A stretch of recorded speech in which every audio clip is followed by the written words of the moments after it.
Maya, seorang wanita berusia 32 tahun, duduk di sofa kulit putih yang empuk di apartemen mewahnya di kawasan Sudirman, Jakarta. Sebagai CEO sebuah perusahaan teknologi yang sedang naik daun, dia adalah simbol kesuksesan modern, cerdas, mandiri, dan tak kenal menyerah. Cahaya lembut dari lampu kristal di ruang tamu memantulkan kilau di rambutnya yang tergerai rapi, membuatnya tampak seperti ratu dalam kerajaannya sendiri. Malam itu, dia sedang meneliti laporan keuangan perusahaan yang baru saja diterima dari asistennya, bukti kerja kerasnya selama lebih dari 1 dekade. Di sudut ruangan, Ardi, suami Maya, sedang asyik dengan ponselnya. Pria berusia 35 tahun itu mengenakan kaos sederhana dan celana jeans yang sedikit usang, kontras dengan penampilan Maya yang selalu elegan. Ardi bukanlah pria yang suka berdandan, dan Maya selalu bilang itulah yang membuatnya jatuh cinta. Kesederhanaan Ardi yang terasa begitu nyata di tengah dunia Maya yang penuh dengan kepalsuan dan ambisi. Tapi malam ini, ada sesuatu yang berbeda. Tatapan Ardi ke ponselnya terlalu lama, jari-jarinya bergerak cepat mengetik pesan, dan sesekali dia melirik ke arah Maya dengan ekspresi yang sulit dibaca. "Maya, kamu nggak capek? Tiap malam cuma ngurusin laporan begitu," ujar Ardi tiba-tiba, suaranya sedikit sinis tapi dibalut dengan nada santai. Maya menoleh, tersenyum kecil, dan meletakkan tablet di pangkuannya. "Capek sih, tapi ini yang bikin kita bisa tinggal di sini, Di," jawab Maya lembut, matanya penuh kasih. "Kamu tahu kan, aku nggak cuma kerja buat aku, tapi buat kita." Ardi hanya mengangguk pelan, tapi matanya kembali tertuju pada ponselnya. Maya mencoba mengabaikan firasat aneh yang mulai menggelitik di hatinya. Dia mengalihkan perhatian kembali ke laporan di tangannya, berusaha meyakinkan diri bahwa kebahagiaan mereka masih utuh. Ada sesuatu yang tidak beres dalam sikap Ardi malam ini, dan Maya mulai merasakan kegelisahan yang tidak bisa dijelaskan. Dia bangkit dari sofa, berjalan mendekati Ardi, dan mencoba menarik perhatiannya dengan suara lembut. "Di, ada apa sih? Kok kayak orang asing aja?" tanya Maya, nada suaranya bercampur khawatir dan kesal. Ardi menoleh cepat, wajahnya memerah. "Nggak apa-apa, kok," jawabnya, tapi suaranya terdengar datar, hampir dingin. Dia segera kembali fokus ke ponselnya, seolah menghindari tatapan Maya. Maya mengerutkan kening, hatinya terasa teriris. "Kamu yakin? Aku merasa kamu berubah akhir-akhir ini." Dia mendekat, mencoba menyentuh pundak Ardi, tapi pria itu menepis tangannya dengan gerakan halus. "Aku baik-baik saja," katanya cepat, lalu berdiri. "Aku harus keluar kota besok. Urusan pekerjaan. Mungkin beberapa hari." Maya terdiam, terkejut. "Tapi kan." "Penting, Maya," potong Ardi dengan nada tajam. "Aku nggak bisa selalu ngikutin maumu." Dia berjalan menuju kamar tidur, meninggalkan Maya yang terpaku di ruang tamu. Malam itu, Maya tidak bisa tidur. Firasat buruk semakin kuat di dadanya. Ardi, pria yang dulu begitu penuh perhatian padanya, kini terasa seperti orang asing. Dia menatap langit-langit kamar, tangannya membelai perutnya yang mulai membuncit, berjanji pada dirinya sendiri bahwa dia akan menjaga kebahagiaan keluarga kecilnya, apapun yang terjadi. Keesokan harinya, Ardi berangkat pagi-pagi sekali, hanya meninggalkan secari kertas di meja makan bertuliskan, "Jangan tunggu aku." Maya memegang kertas itu, air matanya jatuh. Dia merasa dunianya mulai retak, tapi dia belum tahu seberapa dalam luka yang akan diterimanya. Cahaya pagi menyelinap melalui jendela kaca besar apartemen Maya, menyapu ruang tamu dengan kilauan lembut. Maya berdiri di depan cermin besar di kamar tidur, memandangi pantulan dirinya. Perutnya kini mulai membuncit, tanda kehidupan baru yang tumbuh di dalam rahimnya. Di usia kehamilan 5 bulan, dia merasakan campuran kegembiraan dan kecemasan yang sulit dijelaskan. Setiap tendangan kecil dari bayinya membuatnya tersenyum. Namun bayang-bayang sikap Ardi yang semakin dingin mengintai di sudut pikirannya. Maya mengelus perutnya dengan lembut, berbisik pelan, "Kamu akan jadi kebahagiaanku, ya, sayang." Hari itu, Maya memutuskan untuk mengalihkan perhatiannya dari kekhawatiran tentang Ardi. Dia mengambil tabletnya dan mulai merancang kamar bayi di aplikasi desain interior. Warna-warna lembut seperti biru pastel dan krem mendominasi pilihannya, dengan dekorasi lucu berbentuk awan dan bintang. Dia membayangkan dirinya dan Ardi berdiri bersama di kamar itu, menimang anak mereka sambil tertawa. Gambaran itu begitu indah. Namun ada sedikit rasa pahit di hatinya, karena Ardi tidak berada di sisinya saat ini. Ardi sudah 3 hari tidak pulang sejak keberangkatannya yang mendadak untuk urusan pekerjaan. Maya mencoba menghubunginya beberapa kali, tapi panggilan hanya masuk ke pesan suara, dan pesan singkatnya hanya dijawab dengan balasan pendek seperti, "Sibuk. Nanti aku kabarin." Maya mencoba meyakinkan diri bahwa Ardi memang sedang bekerja keras. Meskipun dia tahu pekerjaan Ardi sebagai konsultan freelance tidak seharusnya membuatnya begitu sulit dihubungi. Pagi itu, Maya memutuskan untuk mengunjungi dokter kandungan untuk pemeriksaan rutin. Di ruang tunggu klinik, dia duduk sendirian, dikelilingi pasangan lain yang tampak bahagia, berbincang dengan penuh kasih sambil menanti giliran. Maya merasa sedikit iri, tapi dia mengusir perasaan itu dengan mengingatkan diri bahwa dia kuat. "Aku bisa melalui ini sendiri kalau perlu," gumamnya dalam hati. Dokter kandungan, Dokter Anita, menyambut Maya dengan senyum hangat. "Bagaimana kabar calon ibu? Semuanya baik-baik saja?" tanyanya sambil mempersiapkan alat USG. Maya tersenyum kecil. "Sehat, Dok. Bayinya juga aktif sekali." USG dimulai, dan layar menampilkan gambar bayi kecil yang bergerak-gerak. Jantungan Maya berdegup kencang mendengar detak jantung bayinya yang kuat. "Lihat, ini kepalanya, dan ini tangan kecilnya," ujar Dokter Anita sambil menunjuk layar. Maya menatap gambar itu dengan air mata bahagia, membayangkan wajah kecil yang akan segera dia peluk. "Apa suami tidak ikut hari ini?" tanya Dokter Anita sambil mencatat hasil pemeriksaan. Maya terdiam sejenak sebelum menjawab. "Dia sedang di luar kota, Dok. Pekerjaan." Dokter Anita mengangguk, tapi ada sedikit keraguan di matanya. "Penting untuk punya dukungan selama kehamilan, Maya. Kalau ada apa-apa, jangan ragu hubungi saya, ya." Maya mengangguk, mencoba menyembunyikan kegelisahan yang mulai merayap lagi. Dalam perjalanan pulang, dia memutuskan untuk menghibur diri dengan berbelanja kebutuhan bayi. Di toko perlengkapan bayi, Maya memilih pakaian mungil, botol susu, dan selimut lembut dengan motif kelinci. Setiap barang yang dia pegang membuatnya semakin bersemangat menyambut kelahiran anaknya. Dia bahkan membeli sepasang kaos kaki kecil dengan bordir berbentuk hati, membayangkan betapa lucunya kaki mungil anaknya nanti. Sesampainya di rumah, Maya menata barang-barang itu di kamar tamu yang akan dijadikan kamar bayi. Dia membayangkan Ardi pulang dan melihat semua ini, lalu memeluknya erat sambil berkata, "Kamu luar biasa, Maya. Aku nggak sabar jadi ayah." Tapi hayalannya buyar saat ponselnya berbunyi. Pesan dari Ardi, "Masih sibuk. Mungkin minggu depan pulang." Maya menatap ponselnya dengan hati yang semakin berat. Dia mencoba menghubungi Ardi lagi, tapi seperti biasa, tidak ada jawaban. Rasa kesepian mulai menyelimuti, tapi Maya menggenggam kaos kaki kecil yang baru dibelinya, berjanji pada dirinya sendiri bahwa dia akan memberikan yang terbaik untuk anaknya, dengan atau tanpa Ardi. Malam itu, Maya duduk di balkon apartemen, menatap lampu-lampu kota yang berkelap-kelip. Angin malam membelai wajahnya, dan dia mengelus perutnya lagi. "Kita akan baik-baik saja," bisiknya pada bayinya. Namun, di lubuk hatinya, dia tahu ada badai yang sedang mengintai, meskipun dia belum siap menghadapinya. Sementara itu, di tempat yang jauh, Ardi duduk di sebuah kafe kecil di pinggiran kota. Di hadapannya, seorang wanita berambut panjang tersenyum manis kepadanya. "Kamu yakin gak apa-apa ninggalin dia sendirian?" tanya wanita itu, suaranya lembut tapi penuh makna. Ardi menghela napas, memainkan gelas kopi di tangannya. "Dia kuat. Dia nggak butuh aku," jawabnya, tapi ada nada ragu dalam suaranya. Wanita itu tersenyum kecil, menyentuh tangan Ardi dengan lembut, dan untuk sesaat, Ardi membiarkan sentuhan itu.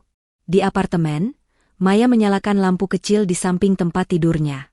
Dia membuka buku harian yang sudah lama tidak disentuh, menuliskan harapannya untuk anaknya, "Aku ingin kamu tumbuh dengan cinta, keberanian, dan kebahagiaan. Apapun yang terjadi, aku akan selalu ada untukmu." Air matanya jatuh di kertas, tapi dia buru-buru mengusapnya, bertekad untuk tetap kuat. Kehamilan Maya seharusnya menjadi momen penuh kebahagiaan. Tapi bayang-bayang ketidakpastian tentang Ardi mulai merusak mimpinya. Dia masih berharap Ardi akan kembali seperti dulu, pria sederhana yang mencintainya dengan tulus. Namun, tanpa sepengetahuannya, rahasia besar sedang menunggu untuk mengguncang dunianya. Hujan turun rintik-rintik di Jakarta malam itu, menciptakan simfoni lembut yang memantul di jendela apartemen mewah Maya. Di dalam, suasana terasa dingin, bukan karena udara malam, tetapi karena kesunyian yang kini sering menyelimuti rumah itu. Maya, kini memasuki trimester akhir kehamilannya, duduk di sofa ruang tamu dengan tangan memegang secangkir teh hangat. Perutnya yang semakin membesar membuatnya sedikit kesulitan bergerak, tapi dia tetap berusaha menjaga rutinitasnya. Di meja di depannya, tabletnya menampilkan laporan keuangan perusahaan, tapi pikirannya tidak sepenuhnya ada di sana. Matanya sesekali melirik ponsel di sampingnya, berharap ada pesan atau panggilan dari Ardi. Sudah 2 minggu sejak Ardi terakhir pulang ke rumah. Alasan, urusan pekerjaan, yang selalu dia gunakan kini terasa seperti mantra kosong yang diulang-ulang. Maya berulang kali mencoba menghubunginya, tapi jawabannya selalu sama, pesan singkat yang dingin atau panggilan yang tidak diangkat. Malam ini, dia mencoba lagi, mengetik pesan dengan hati-hati, aku besok ada USG lagi. Bisa pulang nggak? Aku kangen. Dia menatap layar ponsel selama beberapa menit, tapi tidak ada balasan. Akhirnya, dia meletakkan ponsel dengan napas berat, mencoba menahan air mata yang mulai menggenang. Maya bukan tipe wanita yang mudah menyerah, baik dalam bisnis maupun kehidupan pribadi. Namun, sikap Ardi yang semakin jauh membuatnya mulai mempertanyakan segalanya. Dulu, Ardi adalah pria yang selalu ada di sisinya, meski dengan caranya yang sederhana. Dia ingat malam-malam ketika mereka baru menikah, saat Ardi akan memasak makan malam sederhana di dapur kecil apartemen lama mereka, sambil bercanda tentang impian mereka membangun keluarga. Kini, pria itu terasa seperti bayangan yang semakin memudar. Pagi berikutnya, Maya bersiap untuk pergi ke dokter kandungan sendirian lagi. Saat dia mengenakan mantel di depan cermin, ponselnya berbunyi. Jantungnya berdegup kencang, berharap itu Ardi. Tapi layar menunjukkan nama, Rina, sahabatnya sejak kuliah. Maya mengangkat telepon dengan senyum tipis. "Mei, apa kabar? Kok suaramu lelet gitu?" tanya Rina dengan nada ceria yang khas. Maya terkekeh pelan, berusaha menyembunyikan kegelisahannya. "Biasa, Rin. Capek aja, perut udah besar banget." "Ardi mana? Nemenin kamu nggak ke dokter?" tanya Rina, suaranya sedikit curiga. Maya terdiam sejenak sebelum menjawab. "Dia lagi di luar kota. Kerjaan." Rina tidak langsung menjawab, dan Maya bisa merasakan keraguan di ujung telepon. "Mei, aku nggak mau ikut campur. Tapi, kamu yakin Ardi beneran sibuk kerja? Aku lihat dia kemarin di mall, sama cewek lain." Kata-kata Rina seperti petir di siang bolong. Maya merasakan dadanya sesak, tapi dia berusaha tetap tenang. "Mungkin cuma teman kerja, Rin. Kamu tahu kan, dia konsultan, ketemu banyak orang." "Mei, aku tahu kamu kuat, tapi jangan tutup mata. Aku khawatir," ujar Rina dengan nada serius. "Cewek itu, entah kenapa, aku merasa nggak enak." Maya menutup telepon dengan janji akan bicara lebih lanjut nanti, tapi kata-kata Rina terus bergema di kepalanya. Dia mencoba mengusir pikiran buruk itu, tapi benih kecurigaan sudah tertanam. Sepanjang perjalanan ke klinik, dia terus memikirkan Ardi. Apakah mungkin pria yang dia cintai, yang dia nikahi meski banyak orang mempertanyakan pilihannya, benar-benar menyimpan rahasia? Di klinik, Dokter Anita menyambutnya dengan senyum seperti biasa, tapi Maya merasa sulit untuk fokus. Saat USG menunjukkan bayinya yang semakin besar, dia hanya bisa tersenyum setengah hati. "Semuanya sehat, Maya. Bayinya kuat, seperti ibunya," kata Dokter Anita, mencoba menghibur. Tapi Maya hanya mengangguk.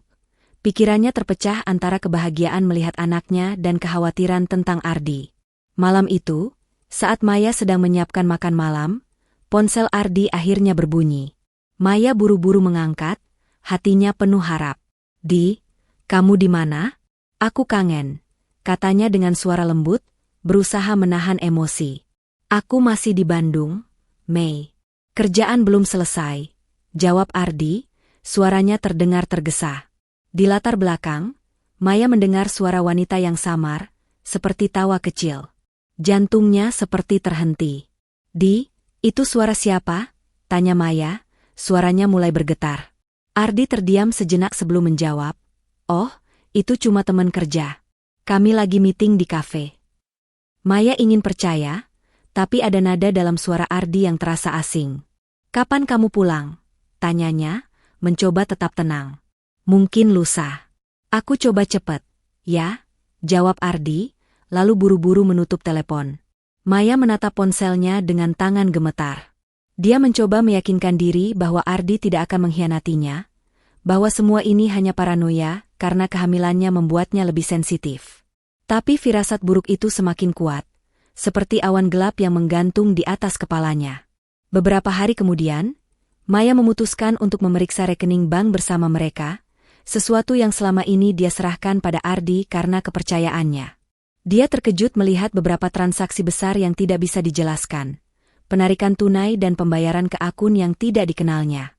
Ketika dia mencoba menghubungi Ardi untuk bertanya, ponselnya mati. Untuk pertama kalinya, Maya merasa benar-benar sendirian. Malam itu, dia duduk di kamar bayi yang belum selesai dihias, memegang kaos kaki kecil yang dia beli beberapa minggu lalu. Air matanya jatuh, tapi dia buru-buru mengusapnya.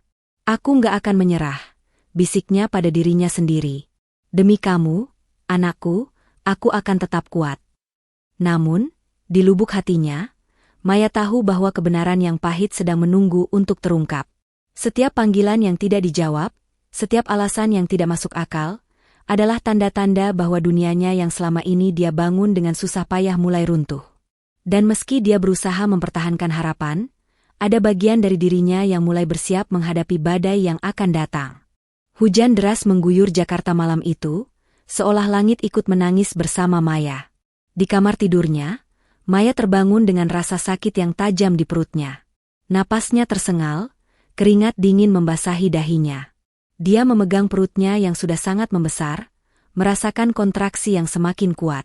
Sudah waktunya, gumamnya dengan suara gemetar, campuran antara kegembiraan dan ketakutan. Dia segera meraih ponselnya, menelpon Ardi dengan tangan bergetar. Aku mau lahiran. Tolong pulang sekarang, katanya, suaranya penuh harap meski firasat buruk masih menghantui. Namun, seperti biasa, panggilan itu hanya masuk ke pesan suara. Maya mencoba lagi, sekali, dua kali, tapi tidak ada jawaban.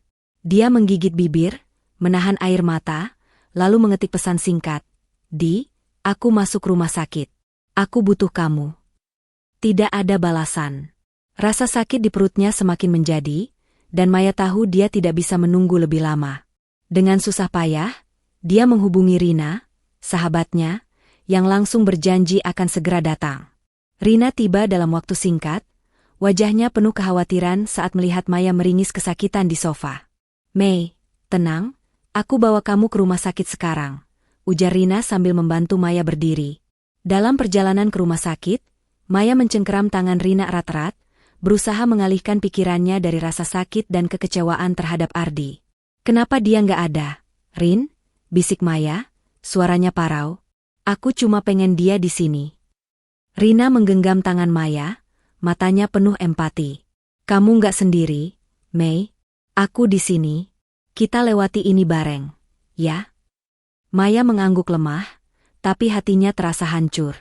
Dia tidak pernah membayangkan akan menghadapi momen besar seperti ini tanpa suaminya. Sesampainya di rumah sakit, Maya segera dibawa ke ruang bersalin. Dokter dan perawat bergerak cepat, mempersiapkan segala kebutuhan untuk kelahiran. Dokter Anita, dokter kandungan Maya, hadir dengan senyum menenangkan. Maya, kamu kuat. Bayimu juga kuat. Kita akan lakukan ini bersama, katanya sambil memeriksa kondisi Maya. Maya hanya bisa mengangguk. Fokusnya terpecah antara rasa sakit yang kini datang seperti ombak dan pikiran tentang Ardi yang tak kunjung muncul. Saat kontraksi semakin intens, Maya terus memeriksa ponselnya, berharap ada kabar dari Ardi. Tapi layar ponsel tetap kosong.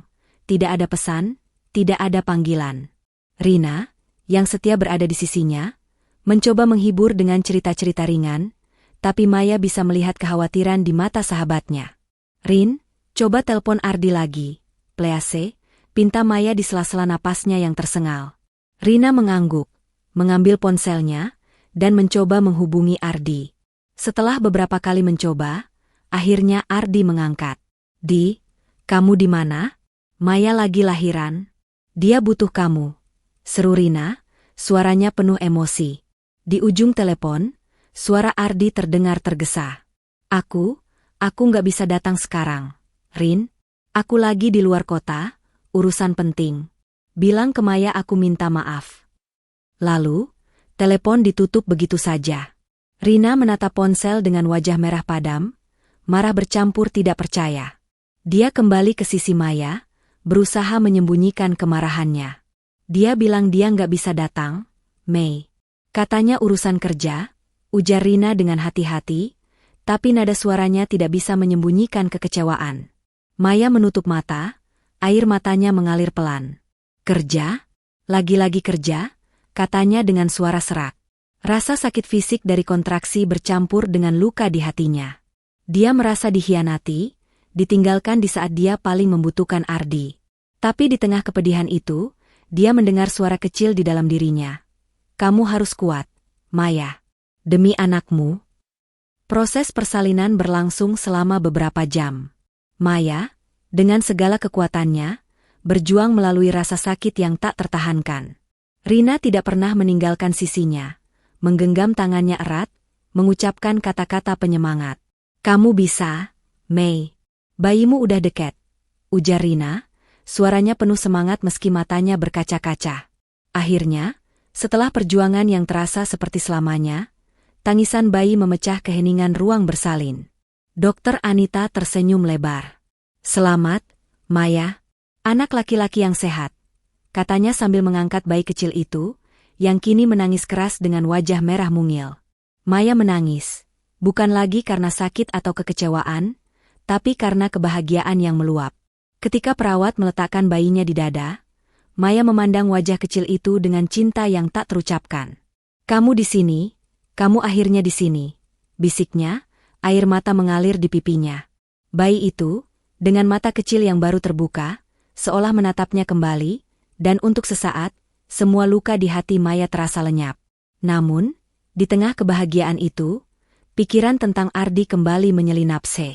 Maya menamakan bayinya Raka, sebuah nama yang penuh harapan, berjanji untuk menjadi ibu yang kuat bagi anaknya. Dia memeluk Raka erat, berjanji dalam hati bahwa dia akan memberikan kehidupan terbaik untuk putranya, dengan atau tanpa Ardi. Malam itu, saat Maya terlelap dengan Raka di sisinya, dia tidak tahu bahwa kebenaran yang lebih pahit masih menunggunya. Sebuah rahasia yang akan mengguncang dunianya hingga ke dasar. Cahaya pagi menyelinap melalui jendela kamar rumah sakit, menyapu wajah Maya yang pucat namun penuh kelembutan saat dia memandang Raka, bayi mungil yang tertidur di pelukannya. Tangisan kecilnya semalam telah berubah menjadi dengkuran pelan, dan Maya merasa hatinya penuh cinta, meski ada luka yang masih menganga di dadanya. Kehadiran Raka adalah anugerah. Tapi ketidakhadiran Ardi di momen terpenting ini meninggalkan rasa pahit yang sulit dihapus. Maya mengelus pipi Raka dengan lembut, berbisik, "Kamu adalah dunia ibu sekarang." Rina, yang semalaman setia menemani, kini duduk di kursi sudut dengan wajah lelah namun tetap waspada. Dia memandang Maya dengan campuran kekaguman dan kekhawatiran. "Mei, kamu luar biasa. Raka beruntung punya ibu sekuat kamu," katanya. Suaranya lembut tapi penuh makna. Maya tersenyum tipis, tapi matanya masih mencerminkan kegelisahan. "Rin, kenapa Ardi nggak datang? Aku nggak ngerti. Dia tahu aku lahiran, tapi dia cuma bilang, urusan kerja." Suaranya bergetar, dan dia berusaha menahan air mata yang kembali menggenang. Rina menghela napas, ragu-ragu. Dia ingin mengatakan sesuatu, tapi memilih untuk diam, takut menambah beban Maya di saat yang begitu rawan. Namun, takdir seolah punya rencana lain untuk mengungkap kebenaran. Siang itu, saat Maya sedang menyusui Raka dengan bantuan perawat, ponselnya berbunyi. Itu adalah pesan dari nomor tak dikenal. "Bu Maya, maaf mengganggu. Saya Lita, saya perlu bicara soal Ardi." Bisa ketemu di kafetaria rumah sakit. Maya mengerutkan kening, jantungnya berdegup kencang. Nama Lita terasa asing, tapi ada firasat buruk yang langsung menyelimuti. Dia menoleh ke Rina, yang kebetulan melihat pesan itu. Lita? Siapa itu, Mei? Tanya Rina, nadanya penuh curiga. Aku nggak tahu, Rin. Tapi, aku harus tahu apa yang terjadi. Jawab Maya dengan suara tegas meski tubuhnya masih lemah. Dia meminta Rina untuk menjaga Raka sebentar, lalu dengan susah payah berjalan menuju kafetaria rumah sakit, dibantu oleh perawat. Di kafetaria, Maya melihat seorang wanita duduk di sudut, memegang cangkir kopi dengan tangan gemetar. Wanita itu, yang sepertinya berusia akhir 20-an, memiliki wajah cantik tapi penuh ketegangan.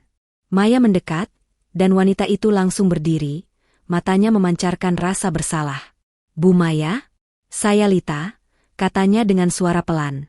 Maya duduk dengan hati-hati, rasa sakit di tubuhnya masih terasa, tapi rasa ingin tahunya lebih kuat. Ada apa? Kenapa kamu tahu nama aku? Dan apa hubunganmu dengan Ardi? Tanyanya, suaranya dingin tapi penuh keberanian. Lita menunduk, menelan ludah sebelum berbicara. Saya minta maaf, Bu. Saya nggak tahu harus mulai dari mana. Ardi, dia bukan cuma suami ibu. Dia juga ayah anak saya. Kata-kata itu seperti petir yang menyambar, membuat dunia Maya seolah berhenti berputar. Apa maksudmu? Tanya Maya, suaranya gemetar. Dia mencengkeram meja untuk menahan diri. Lita menangis pelan, mencoba menjelaskan. Saya kenal Ardi setahun lalu. Dia bilang dia lajang, bahwa dia nggak punya keluarga. Saya percaya. Saya baru tahu soal ibu beberapa bulan lalu, tapi saat itu saya sudah hamil. Saya melahirkan kemarin, di rumah sakit ini. Anak saya, anak Ardi.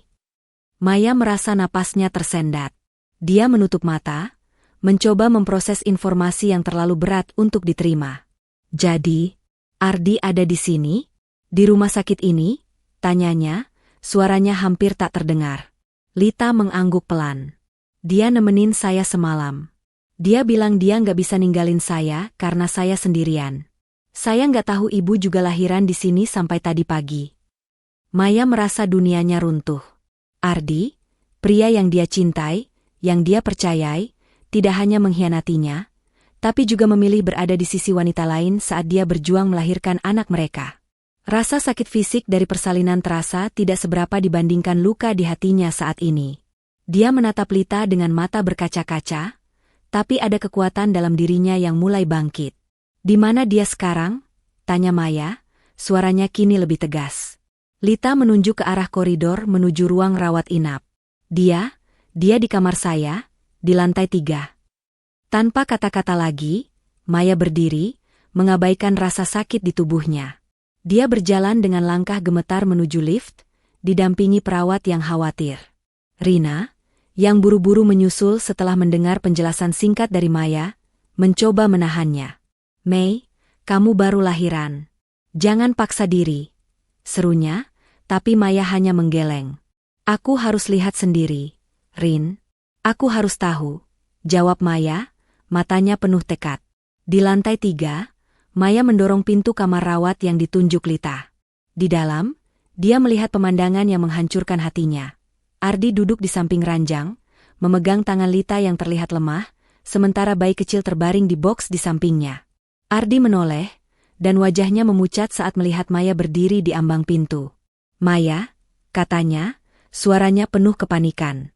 Dia bangkit, mencoba mendekat, tapi Maya mengangkat tangan, menghentikannya. Jadi ini, urusan kerja, kamu? Tanya Maya, suaranya penuh sarkasme meski air mata mengalir di pipinya. Kamu pilih di sini, nemenin dia, sementara aku lahiran sendirian? Ardi membuka mulut, tapi kata-kata seolah terjebak di tenggorokannya. Mei, aku bisa jelasin, katanya akhirnya, tapi suaranya lemah, penuh kepalsuan. Maya menggeleng, menatap Ardi dengan tatapan yang penuh kekecewaan. Jangan, aku nggak mau dengar apa-apa lagi. Dia menoleh ke Raka, yang kini berada dalam pelukan Rina di belakangnya, dan hatinya kembali dipenuhi tekad. Aku cuma butuh anakku sekarang. Kamu bukan lagi bagian dari hidup kami. Maya berbalik, meninggalkan Ardi yang terdiam di kamar itu. Langkahnya lemah, tapi hatinya mulai menemukan kekuatan baru. Dia tahu perjalanan ke depan tidak akan mudah, tapi demi Raka, dia siap menghadapi apapun. Di koridor rumah sakit, dia memeluk Raka erat, berjanji dalam hati bahwa dia akan melindungi anaknya dari dunia yang telah mengkhianatinya. Langit Jakarta sore itu diselimuti awan kelabu, mencerminkan gejolak di hati Maya. Di kamar rawat rumah sakit, Maya duduk di tepi ranjang, memandang Raka yang tertidur pulas di boks bayi. Wajah mungil itu adalah satu-satunya sumber kekuatannya saat ini, tapi luka di hatinya masih terasa menganga.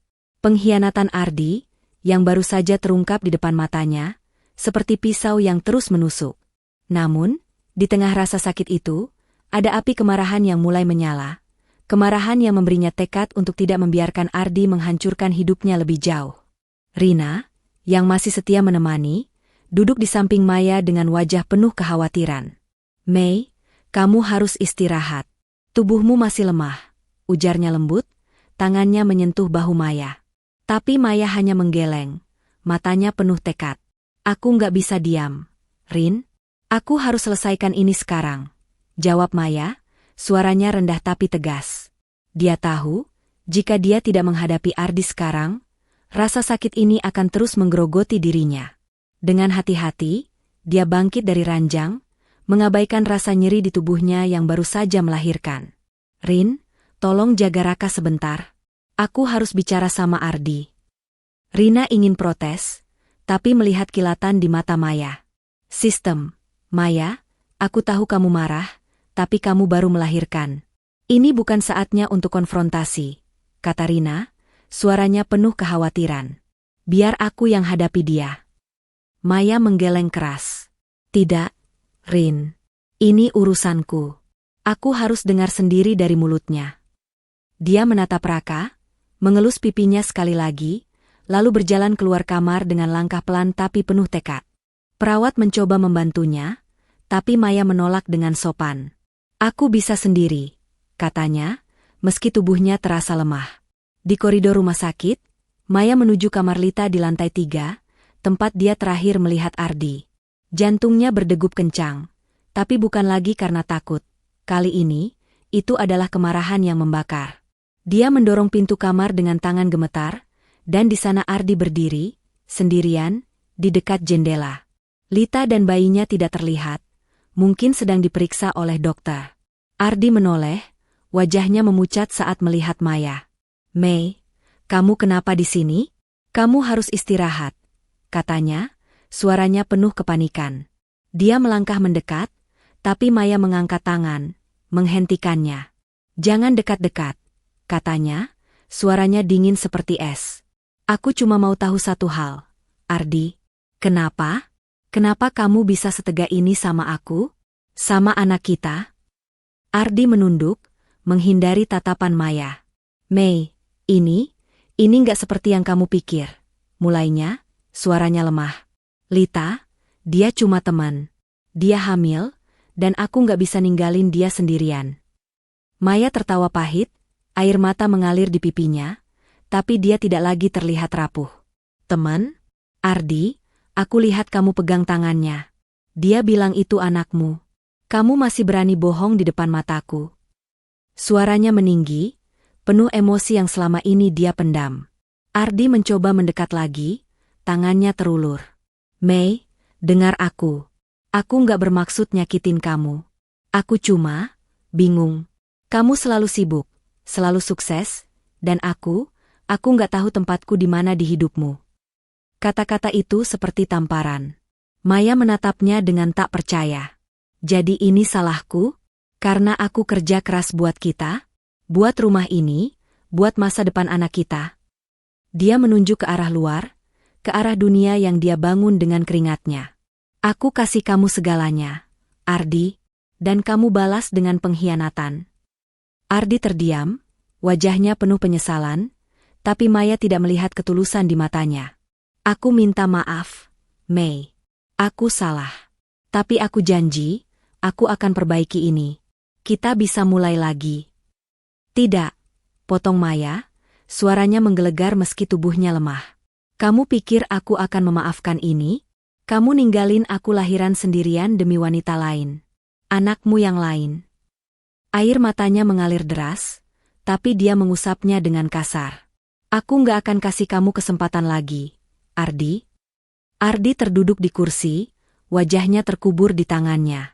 Mei, tolong, aku nggak punya apa-apa tanpa kamu, katanya, suaranya parau. Aku merasa kecil di sampingmu.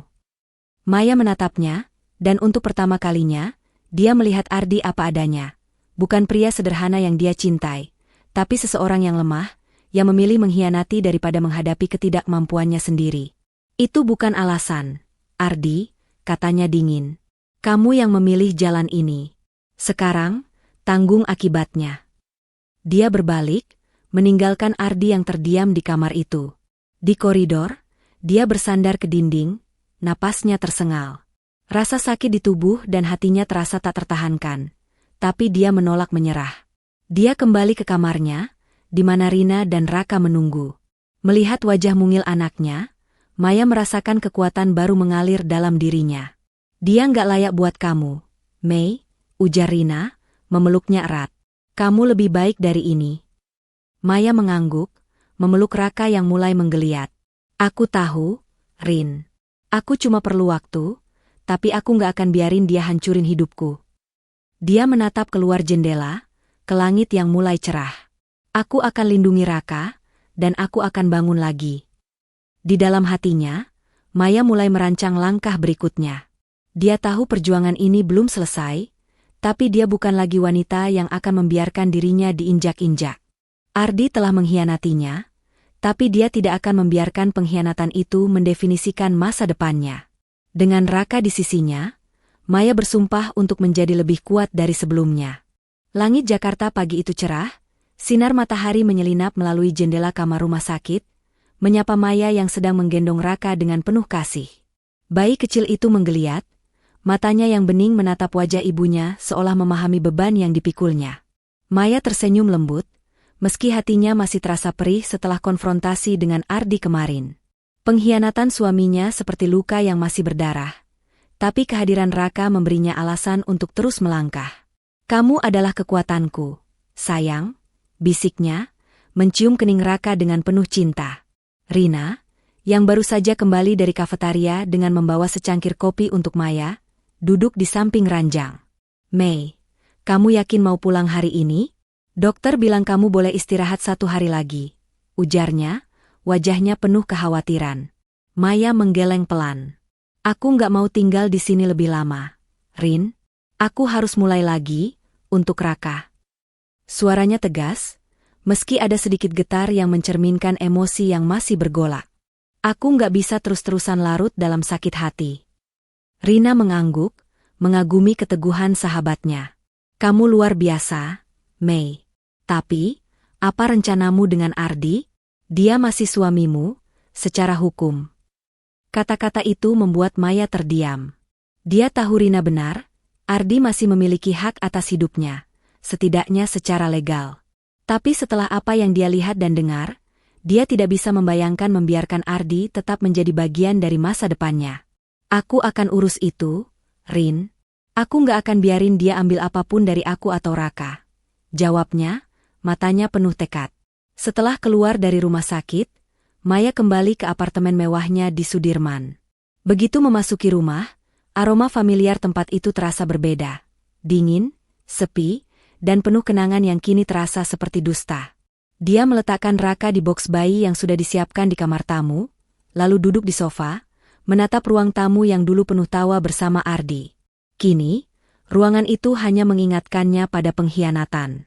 Maya mengambil ponselnya dan menghubungi Sita, pengacara yang sudah bertahun-tahun menangani urusan hukum perusahaannya. Sita, aku perlu ketemu. Ada urusan pribadi yang harus diurus secepatnya, katanya dengan nada serius. Sita, yang dikenal sebagai pengacara tangguh dengan insting tajam, langsung menangkap urgensi dalam suara Maya. Oke, Mei. Aku ke apartemenmu sore ini. Apa yang terjadi? Tanyanya, suaranya penuh perhatian. Aku ceritain nanti. Tapi ini soal pernikahanku dan harta, jawab Maya, suaranya tegas meski penuh emosi. Sore itu, Sita tiba dengan wajah serius, membawa tas berisi dokumen dan laptop. Di ruang tamu, Maya menceritakan semuanya.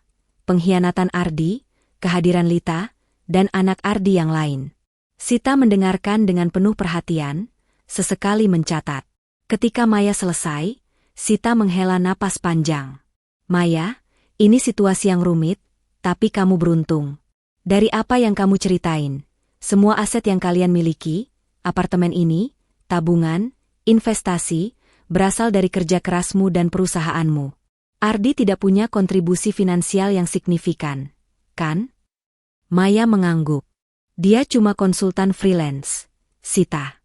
Penghasilannya kecil, dan selama ini aku yang tanggung semua kebutuhan rumah tangga. Bahkan mobil yang dia pakai, aku yang beli. Sita tersenyum tipis, matanya berkilat. Itu poin kuat, Mei. Hukum di Indonesia memang mengatur harta bersama dalam pernikahan. Tapi kalau kita bisa buktikan bahwa semua ini adalah harta bawaanmu atau hasil usahamu, Ardi nggak punya hak atas apapun. Aku akan siapkan dokumen untuk memisahkan harta dan, kalau kamu mau, langkah untuk perceraian. Kata, perceraian, terasa seperti pukulan. Tapi Maya tahu itu adalah jalan yang harus dia tempuh. Lakukan, Sita. Aku nggak mau dia punya kuasa atas hidupku lagi. Dan aku mau pastikan Raka terlindungi. Katanya, suaranya penuh tekad. Malam itu, setelah Sita pergi, Maya duduk di kamar bayi, menatap Raka yang sedang tertidur. Dia membuka laptopnya dan mulai memeriksa rekening bank bersama mereka, sesuatu yang selama ini dia serahkan pada Ardi karena kepercayaannya. Apa yang dia temukan membuat darahnya mendidih. Penarikan tunai besar-besaran, transfer ke akun yang tidak dikenal, dan bahkan pembelian barang mewah yang tidak pernah Maya lihat di rumah. Dia menyadari bahwa Ardi mungkin telah menggunakan uangnya untuk kehidupan gandanya dengan Lita. Kemarahan itu membakar, tapi Maya menahannya. Dia menutup laptop, menarik napas dalam-dalam, dan berjanji pada dirinya sendiri bahwa dia tidak akan membiarkan emosinya menguasai. Aku akan ambil kembali hidupku, gumamnya, menatap foto pernikahannya yang masih tergantung di dinding. Dia berdiri, melepas foto itu dari dinding, dan meletakkannya di laci, seolah menutup babak lama dalam hidupnya. Di sisi lain kota, Ardi duduk di sebuah kafe kecil, wajahnya kusut. Lita, yang kini pulang dari rumah sakit, mengiriminya pesan, Ardi, aku nggak bisa terus begini. Kamu harus pilih, aku atau dia. Ardi menatap pesan itu dengan tangan gemetar, menyadari bahwa dunianya juga sedang runtuh. Dia tahu Maya bukan wanita yang mudah menyerah, dan dia mulai merasa takut kehilangan segalanya. Sementara itu, Maya kembali ke sisi Raka, menggendongnya dengan penuh kasih. Dia tahu perjuangan ini belum selesai, tapi untuk pertama kalinya, dia merasa memiliki kendali. Dengan bantuan Sita, dia akan memastikan bahwa Ardi tidak akan mendapatkan apapun dari hidup yang telah dia bangun dengan susah payah. Di tengah malam yang sunyi, Maya berbisik pada Raka, kita akan baik-baik saja, sayang. Ibu janji. Sinar matahari pagi menyelinap melalui celah-celah tirai apartemen mewah Maya di Sudirman, menyapu ruang tamu dengan kehangatan yang kontras dengan suasana dingin di hati Maya. Sudah seminggu sejak dia kembali dari rumah sakit, membawa Raka, putra kecilnya, ke dunia yang kini terasa begitu berbeda. Raka, dengan wajah mungilnya yang penuh ketenangan, menjadi sumber kekuatan Maya di tengah badai emosi yang masih bergolak. Pengkhianatan Ardi, kebenaran tentang Lita, dan anak mereka, masih menghantui pikirannya seperti bayang-bayang yang tak mau pergi. Tapi Maya bukan lagi wanita yang akan membiarkan luka itu melemahkannya. Hari ini, dia memutuskan untuk mengambil langkah tegas.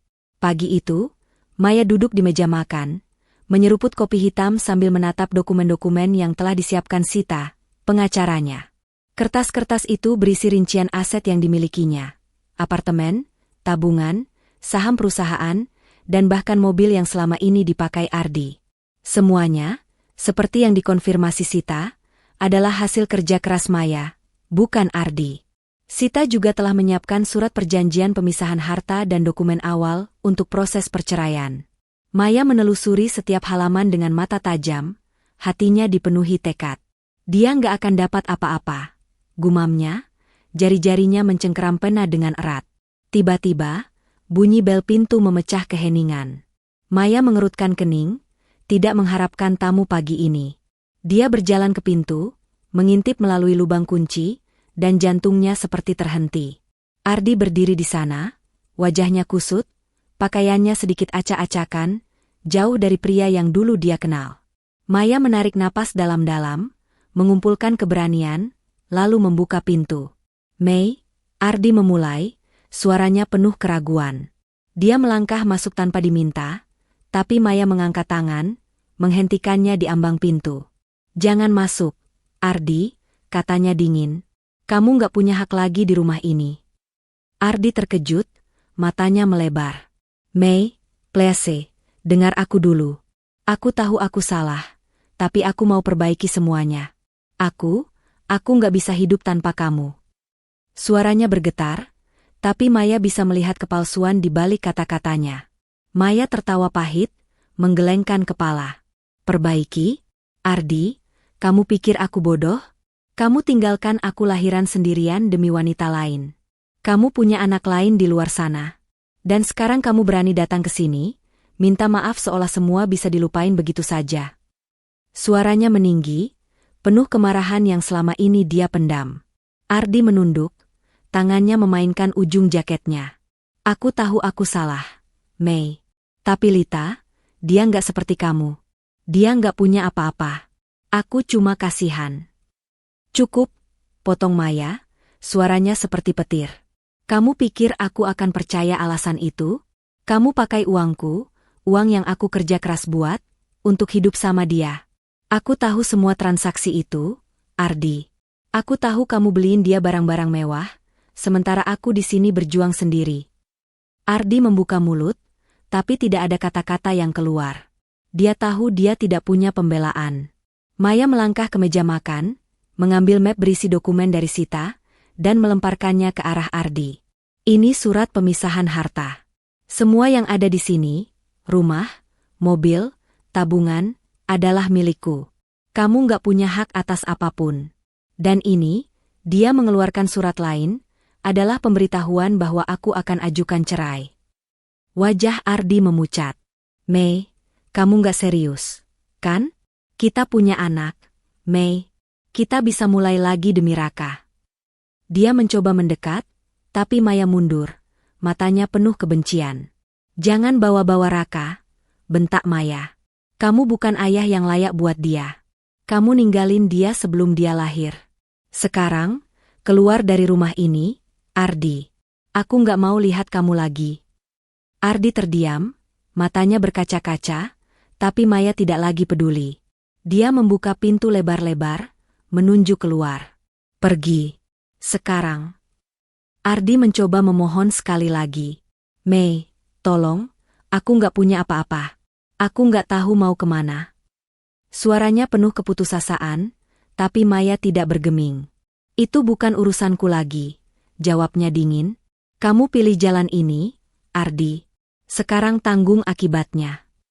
Dengan langkah gontai, Ardi akhirnya berjalan keluar, membawa tas kecil yang berisi barang-barangnya. Saat pintu ditutup di belakangnya, Maya bersandar ke dinding, napasnya tersengal. Dia merasa beban berat terangkat dari pundaknya, tapi air mata tetap mengalir. Bukan karena kehilangan Ardi, tapi karena dia akhirnya bebas dari bayang-bayang pengkhianatan. Rina, yang tiba beberapa menit kemudian setelah dipanggil Maya, memeluknya erat. "Kamu hebat, Mei. Aku bangga sama kamu," katanya, suaranya penuh kehangatan. Maya tersenyum lemah, mengusap air matanya. "Aku cuma mau Raka punya kehidupan yang baik, Rin. Aku nggak mau dia tumbuh di bawah bayang-bayang ayah yang nggak bertanggung jawab."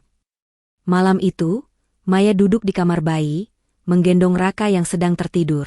Dia menatap wajah mungil itu, berjanji dalam hati untuk memberikan segalanya bagi anaknya. Dengan bantuan Sita, dia tahu proses hukum akan segera selesai, memastikan Ardi tidak akan memiliki klaim atas apapun dalam hidupnya. Di luar, hujan mulai turun, tapi bagi Maya, itu bukan lagi pertanda kesedihan. Itu adalah awal baru, Sebuah kesempatan untuk membangun kehidupan yang lebih baik untuk dirinya dan Raka. Sementara itu, di sebuah penginapan murah di pinggiran Jakarta, Ardi duduk di ranjang yang berderit, menatap ponselnya yang menunjukkan pesan dari Lita, "Jangan hubungi aku lagi. Aku nggak mau hidup sama pria yang nggak punya apa-apa." Ardi menutup wajahnya dengan tangan, menyadari bahwa dia telah kehilangan segalanya karena kesalahannya sendiri. Cahaya matahari pagi menyapa Jakarta dengan lembut, menyelinap melalui jendela besar apartemen Maya di Sudirman. Di kamar bayi, Maya berdiri di samping boks Raka, menatap wajah mungil anaknya yang sedang tertidur pulas. Tawa kecil Raka saat dia menggeliat membuat hati Maya hangat, seolah semua luka yang ditinggalkan Ardi perlahan mulai memudar. Sudah sebulan sejak dia mengusir Ardi dari hidupnya, dan meski proses hukum perceraian masih berjalan, Maya merasa beban besar telah terangkat dari pundaknya. Dia tidak lagi hidup dalam bayang-bayang pengkhianatan. Kini, dia adalah wanita yang siap membangun kembali hidupnya. Maya berjalan ke ruang kerja pribadinya, sebuah sudut apartemen yang dipenuhi dokumen, laptop, dan papan visi yang dulu menjadi tempat dia merancang mimpinya. Setelah kelahiran Raka, dia sempat menjauh dari urusan perusahaan, menyerahkan sebagian besar tanggung jawab kepada timnya. Tapi hari ini, dia merasa panggilan untuk kembali. Dia mengenakan blazer biru tua yang elegan, rambutnya ditata rapi, dan untuk pertama kalinya dalam beberapa bulan, dia merasa seperti dirinya yang dulu, CEO tangguh yang membangun kerajaan teknologi dari nol. Di kantor, suasana riuh menyambutnya. Timnya, yang sudah lama menantikan kembalinya Maya, memberikan tepuk tangan hangat saat dia memasuki ruang rapat. "Selamat datang kembali, Bu Maya," seru Andi, manajer operasionalnya, dengan senyum lebar. Maya tersenyum, merasa energinya kembali mengalir. Dia tahu perusahaan ini adalah bagian dari identitasnya, sesuatu yang tidak akan pernah bisa diambil Ardi darinya. Rapat pagi itu berlangsung dengan semangat baru. Maya memimpin dengan penuh percaya diri, mendiskusikan strategi ekspansi baru dan peluncuran produk terbaru. Setiap kata yang dia ucapkan penuh keyakinan, seolah dia ingin membuktikan kepada dunia dan dirinya sendiri bahwa pengkhianatan Ardi tidak akan menghentikannya. "Kita akan bawa perusahaan ini ke level berikutnya," katanya dengan mata berkilat, dan ruangan itu dipenuhi semangat yang menular. Setelah rapat, Maya duduk di kantor pribadinya, menatap foto Raka yang kini terpajang di meja. Dia teringat pada malam-malam ketika dia merasa dunia runtuh, ketika Ardi meninggalkannya sendirian di rumah sakit. Tapi sekarang, dia merasa lebih kuat dari sebelumnya. "Kamu yang bikin ibu bangkit, sayang," gumamnya, tersenyum pada foto itu. Sore itu, Maya bertemu dengan Sita, pengacaranya, untuk membahas perkembangan proses hukum. Sita membawa kabar baik. Pengadilan telah menyetujui pemisahan harta, memastikan bahwa semua aset tetap menjadi milik Maya.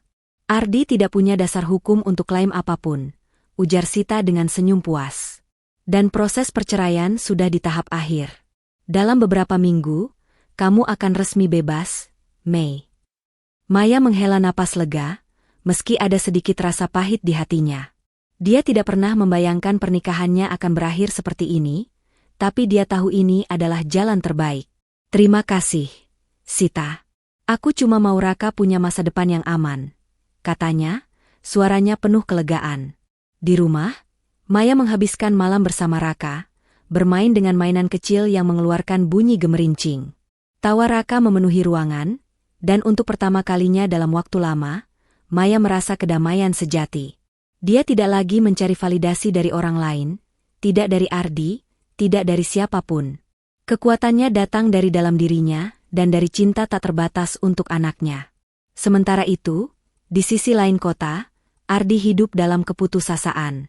Setelah ditinggalkan Lita, yang ternyata hanya memanfaatkannya selama dia masih memiliki akses ke uang Maya, Ardi kini tinggal di sebuah kos-kosan Facetune. Langit Jakarta sore itu berwarna jingga lembut, menyapa kota dengan kehangatan yang seolah merayakan perjalanan baru Maya. Di balkon apartemennya di Sudirman, Maya berdiri dengan Raka dalam pelukannya, menatap cakrawala yang berkilau dengan lampu-lampu kota.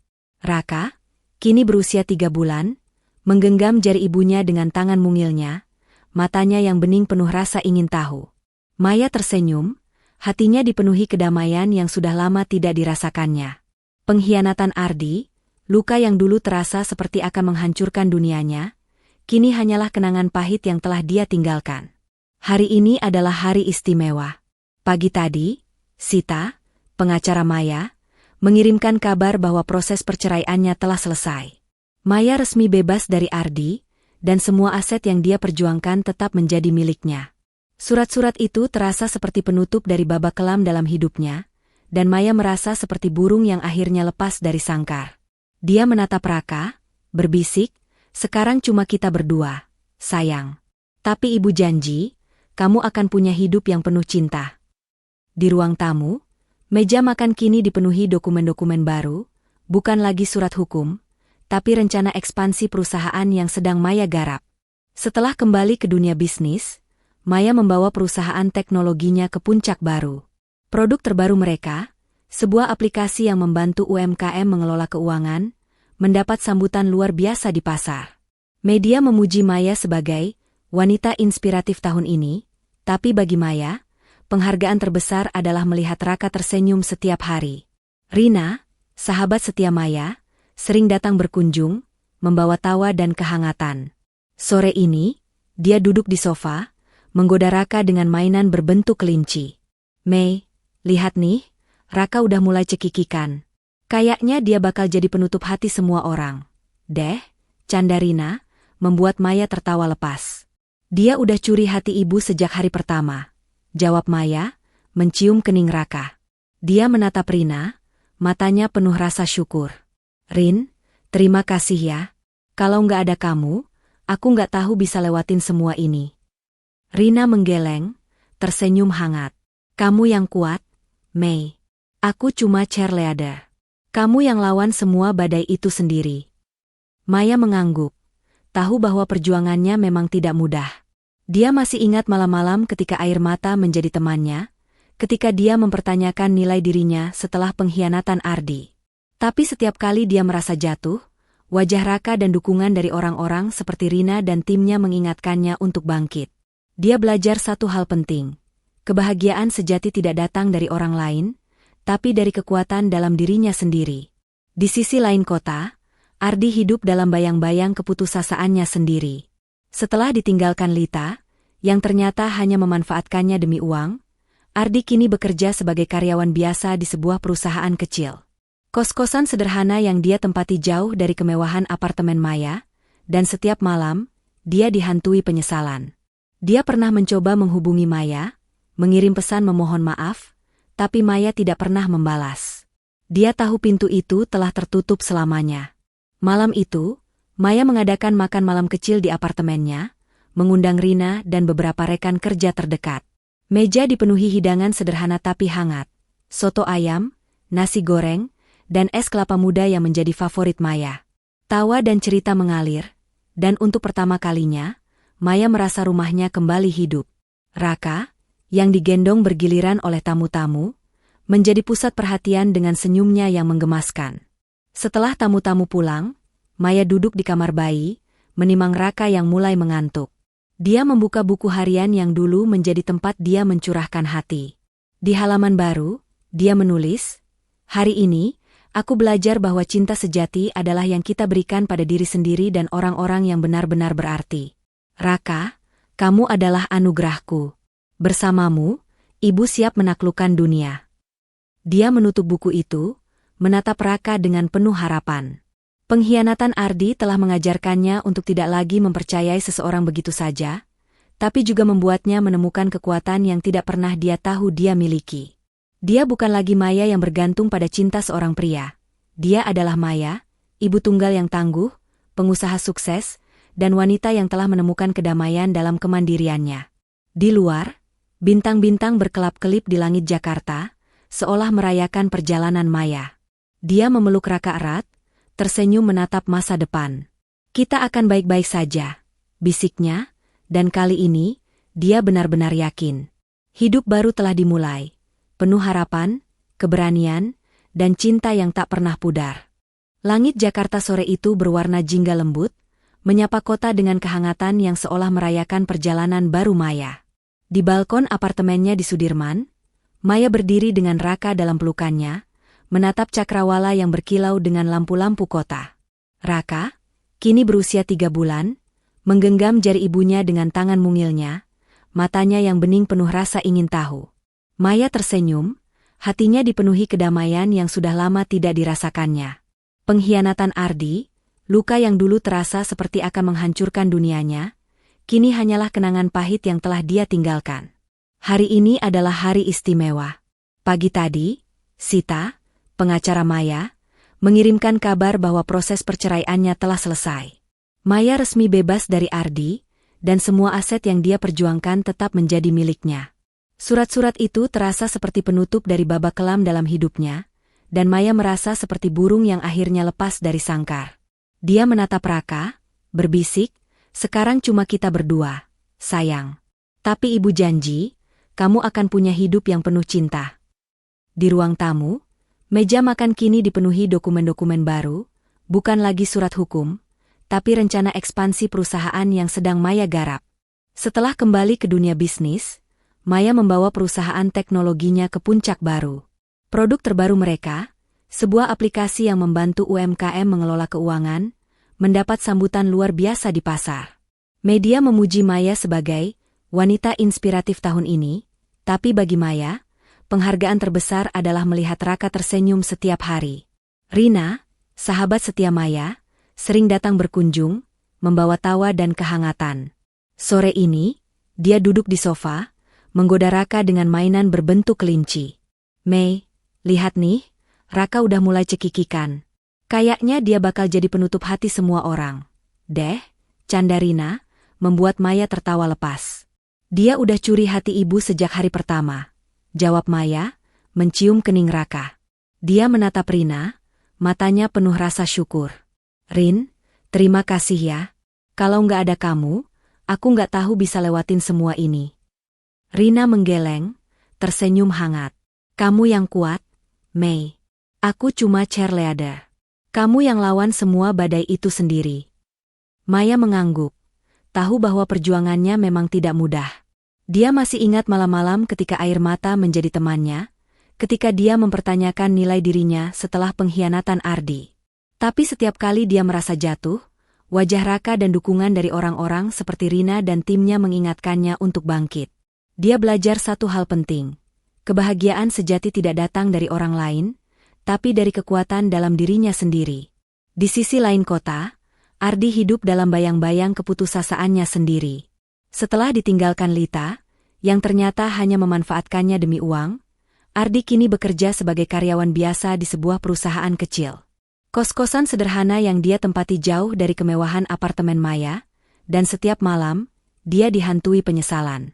Dia pernah mencoba menghubungi Maya, mengirim pesan memohon maaf, tapi Maya tidak pernah membalas. Dia tahu pintu itu telah tertutup selamanya. Malam itu, Maya mengadakan makan malam kecil di apartemennya, mengundang Rina dan beberapa rekan kerja terdekat. Meja dipenuhi hidangan sederhana tapi hangat, soto ayam, nasi goreng, dan es kelapa muda yang menjadi favorit Maya. Tawa dan cerita mengalir, dan untuk pertama kalinya, Maya merasa rumahnya kembali hidup. Raka, yang digendong bergiliran oleh tamu-tamu, menjadi pusat perhatian dengan senyumnya yang menggemaskan. Setelah tamu-tamu pulang, Maya duduk di kamar bayi, menimang Raka yang mulai mengantuk. Dia membuka buku harian yang dulu menjadi tempat dia mencurahkan hati. Di halaman baru, dia menulis, "Hari ini, aku belajar bahwa cinta sejati adalah yang kita berikan pada diri sendiri dan orang-orang yang benar-benar berarti. Raka, kamu adalah anugerahku. Bersamamu, ibu siap menaklukkan dunia." Dia menutup buku itu, menatap Raka dengan penuh harapan. Pengkhianatan Ardi telah mengajarkannya untuk tidak lagi mempercayai seseorang begitu saja, tapi juga membuatnya menemukan kekuatan yang tidak pernah dia tahu dia miliki. Dia bukan lagi Maya yang bergantung pada cinta seorang pria. Dia adalah Maya, ibu tunggal yang tangguh, pengusaha sukses, dan wanita yang telah menemukan kedamaian dalam kemandiriannya. Di luar, bintang-bintang berkelap-kelip di langit Jakarta, seolah merayakan perjalanan Maya. Dia memeluk Raka erat, tersenyum menatap masa depan. "Kita akan baik-baik saja," bisiknya, dan kali ini, dia benar-benar yakin. Hidup baru telah dimulai, penuh harapan, keberanian, dan cinta yang tak pernah pudar.